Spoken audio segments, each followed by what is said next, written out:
வணக்கம்.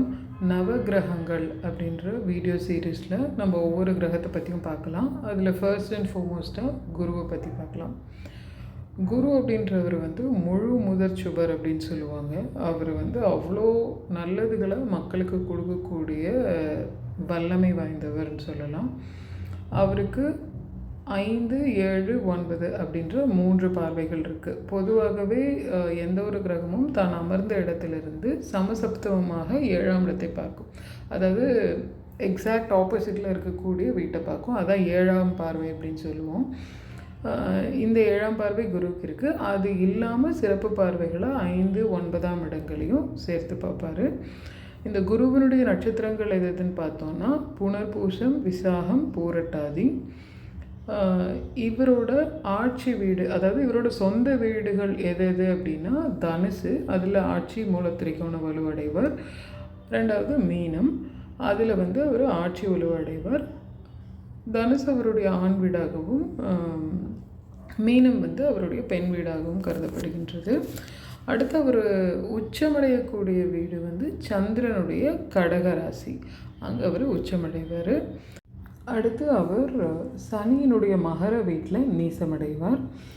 அடுத்து அவருக்குடைய நிறம்னு பார்த்தோன்னா மஞ்சள் நிறம். மஞ்சள் நிறத்துலேயும் பொன் நிறம், தங்கம் எப்படி தகன்னு மின்னுதுன்னு சொல்லுவாங்க இல்லையா, அந்த ஒரு பளபளப்பான ஒரு தங்க நிறம் தான் குருவோட நிறம். அடுத்து அவர் காலபுருஷனுக்கு 9 மற்றும் 12 கூடையவர். 9ன்றது ஒரு முக்கியமான ஸ்தானம். எந்த ஒரு ஜாதகருக்குமே ஜாதக கட்டத்திலேயே பெருங்கோணம்னு சொல்லுவாங்க. திரிகோணங்கள்லேயே மிக சக்தி வாய்ந்த முக்கியமான எல்லா நல்லதுகளையும் கொடுக்க வேண்டிய ஒரு கட்டம்னா அது 9ஆம் கட்டம். அந்த 9 கூடையவர் குரு. அது பாக்கியஸ்தானம், யோகஸ்தானம்னு கூட சொல்லுவோம். அதுக்கு உரியவர் குரு. மேலும் 12ஆம் இடம்ன்றது மோட்சஸ்தானம், ஆன்மீகம், இன்னும் நிறைய நல்ல விஷயங்களை உள்ளடக்கியது 12ஆம் இடம். அதுக்கு உரியவரும் குரு தான். அடுத்து இவருடைய நட்பு கிரகங்கள்னு சொல்லும்போது சூரியன், சந்திரன், செவ்வாய். இவருடைய பகை கிரகங்கள் அல்லது எதிர்த்தன்மையுடைய கிரகங்கள்னு சொல்லிக்கலாம். அது சுக்கிரன், புதன், சனி. ராகு கேதுக்களும் ஆப்வியஸ்லி எதிர்த்தன்மையுடைய கிரகங்கள் தான். பட் குருவை பொறுத்த வரைக்கும் என்னென்னா, அவர் யார் கூட சேர்ந்தாலும்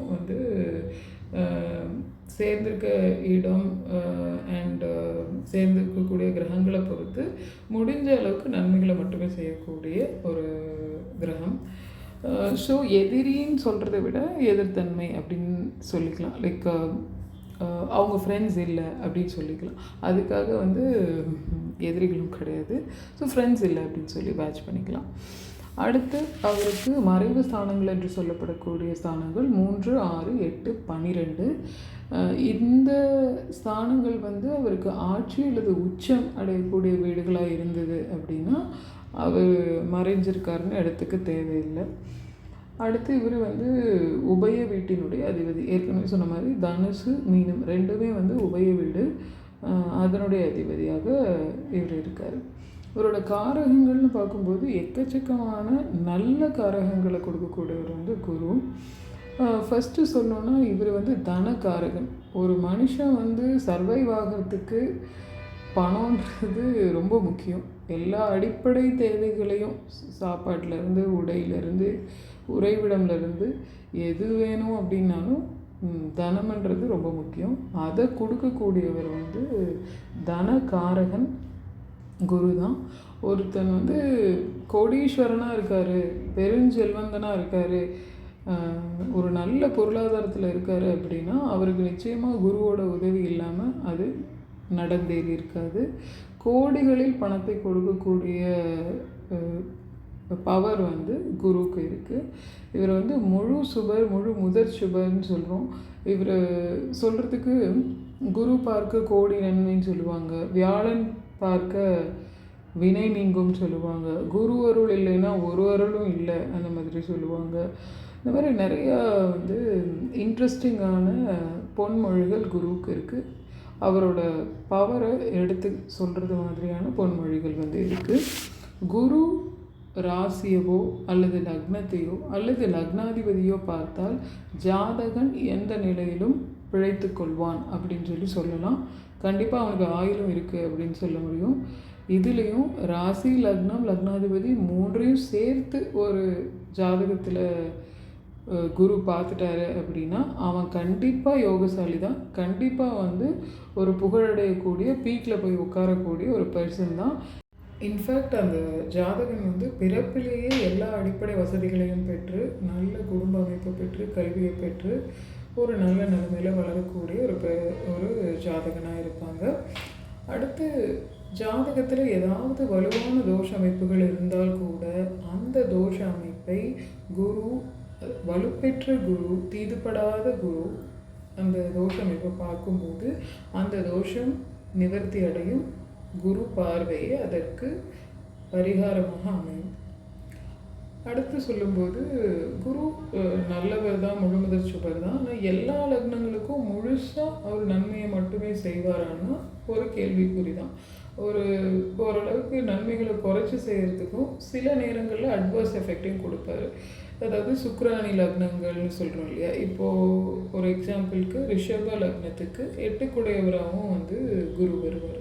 8ன்றது ஒரு மறைவு ஸ்தானம். அதுக்கப்புறம் நிறைய அன்ஃபேவரபுளான சில விஷயங்களையும் உள்ளடக்கிய ஸ்தானம் அப்படின்றதுனால அந்த ஸ்தானத்துக்கு அதிபதியாக அந்த ஸ்தானத்துக்கு ஆதிபத்தியம் பெற்று வரக்கூடிய குரு அவரோட ஒரு சில அந்த அன்ஃபேவரபுளான விளைவுகளையும் தர்றதுக்கு கடமைப்பட்டவராக தான் இருப்பார்.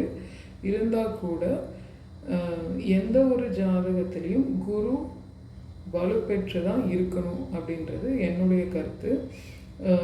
குரு அதாவது எதிரொலி லக்னம் தானே, அதனால் குரு கெட்டிருக்கலாமா அப்படின்னு என்கிட்ட கேட்டிங்கன்னா நான் கூடாதுன்னு தான் சொல்லுவேன். எந்த ஒரு லக்னமாக இருந்தாலும் குரு வலுப்பெற்றிருக்கிறது அவருக்கே உரிய காரக நன்மைகளை செய்யும். அது நமக்கு அதாவது லைஃப் லாங் அது ஹெல்ப்ஃபுல்லாக இருக்கும். அந்த குருவோட காரகங்கள் நமக்கு த்ரூ அவுட் லைஃபு ஹெல்ப்ஃபுல்லாக இருக்கும் அப்படின்னு சொல்லுவேன்.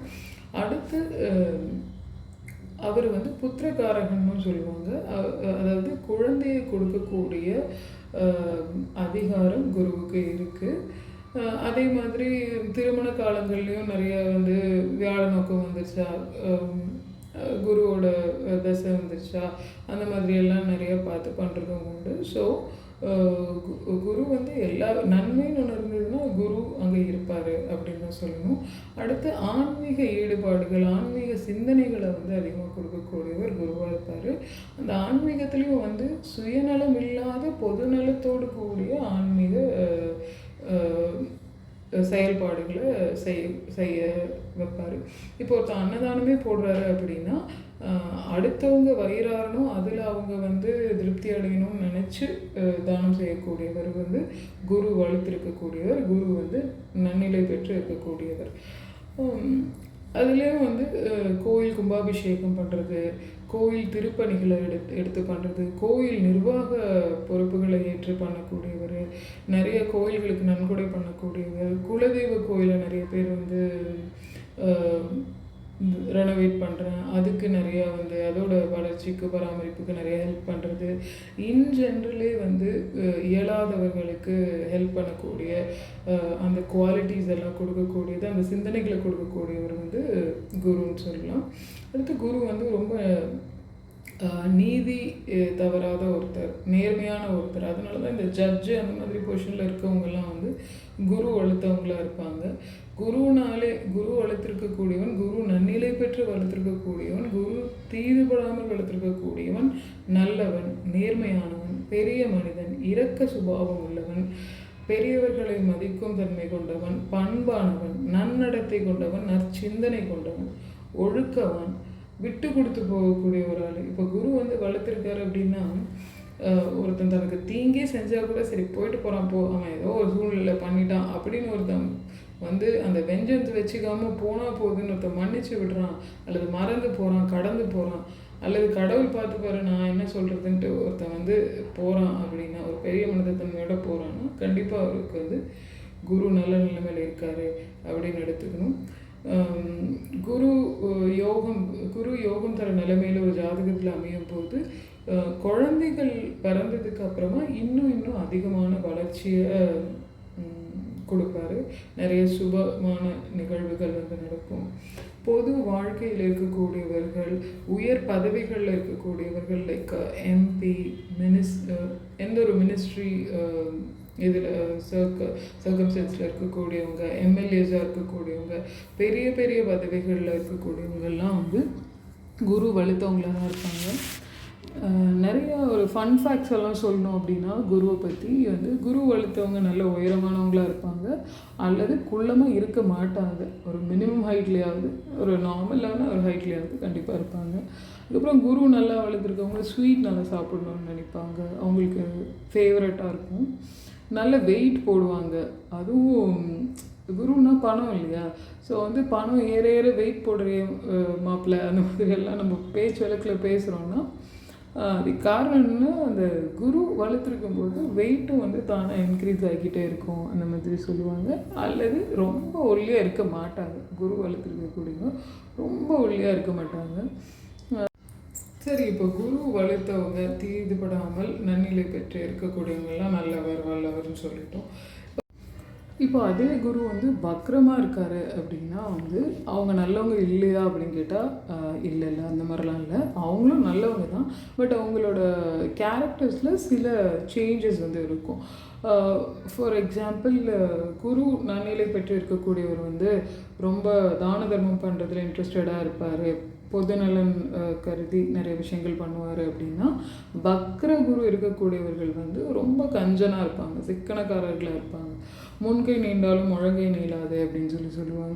இப்போ எப்படின்னா, ஒரு 10 தடவை ஒருத்தவங்களுக்கு ஹெல்ப் பண்ணலாமான்னு யோசிச்சுட்டு கூட 11ஆவது தடவை வேணாம் கொடுக்க வேணாம் அப்படின்னு சொல்லிட்டு முடிவு எடுத்துடுறவங்களா இருப்பாங்க. கொஞ்சம் தன்னை பற்றியே யோசிக்கக்கூடியவங்களா, நம்ம என்ன பண்ணுவோம், அடுத்த நாளைக்கு என்ன பண்ணுவோம், அடுத்த வருஷத்துக்கு என்ன பண்ணுவோம் அப்படின்னு சொல்லிட்டு தன்னை பற்றி அதிக ஒரு சேஃப்கார்ட் பண்ணிக்க விரும்பக்கூடியவங்களாக இருப்பாங்க. அடுத்து மாற்று வழிகளில் ஆன்மீகத்தை தேடக்கூடியவங்களாக இருப்பாங்க. லைக் யோகா பண்ணுறது. இப்போது சாமி கும்பிடுறதே என்ன, ஒரு மன அமைதி வேணும், சாந்தி வேணுன்றதுக்காக நம்ம பண்ணுறோம் இல்லையா? அதுக்கு பதிலாக நேரடியாக சாமியை போயிட்டு கும்பிடாமல், கடவுளை கையெடுத்து கும்பிடாமல், கடவுளை திட்டிட்டு வேறு வழியில் யோகா பண்ணுறேன் அல்லது வேறு மாதிரியான ஒரு அணுகுமுறைகள் மூலமாக வந்து இந்த யூனிவர்ஸை பற்றி நான் தெரிஞ்சுக்கிறேன், அந்த மாதிரி வேறு மாதிரியான முறைகளில் அதுவும் ஆன்மீகமாக தான் இருக்கும், ஆனால் மாற்று வழிகளில் இருக்கும் அப்படின்னு சொல்லலாம்.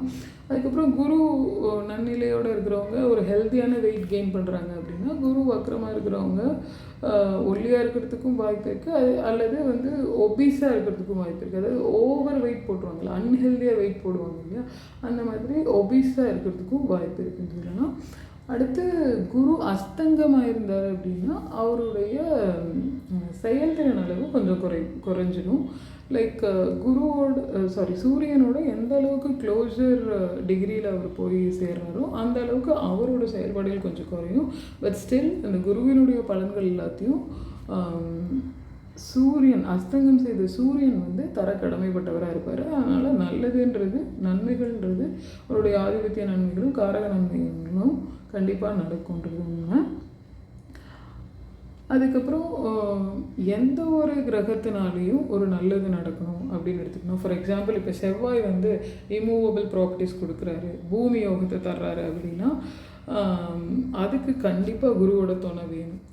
இப்போது சுக்கிரன் வந்து ஒரு நல்ல ஒரு ஹைஃபையான ஒரு லக்ஸரியான காரை கொடுக்குறாரு ஒரு ஜாதகருக்கு அப்படின்னா அதுக்கும் குருவோட துணை வேணும். குருவோட துணையோடு அந்த நன்மைகள் எல்லாம், அந்த சொத்து பத்துக்கள், அந்த சொகுசுகள்லாம் சேரும்போது அது வந்து நிலையானதாகவும் நீண்ட காலத்துக்கு இருக்கக்கூடியதாகவும் தலைமுறை தாண்டியதாகவும் வந்து அமையும். எந்த விதத்துலேயும் பேக் ஃபயர் ஆகாமல், அதனால் வந்து பெரிய தொல்லைகள் எதுவும் பின்னாலேயோ அல்லது எப்போவுமே வந்து எந்த தொல்லைகளும் தராத அளவுக்கு வந்து குரு நமக்கு ஹெல்ப் பண்ணுவார். அவர் ஸ்ட்ராங்காக இருக்கும்போது ஹெல்ப் பண்ணுவார்.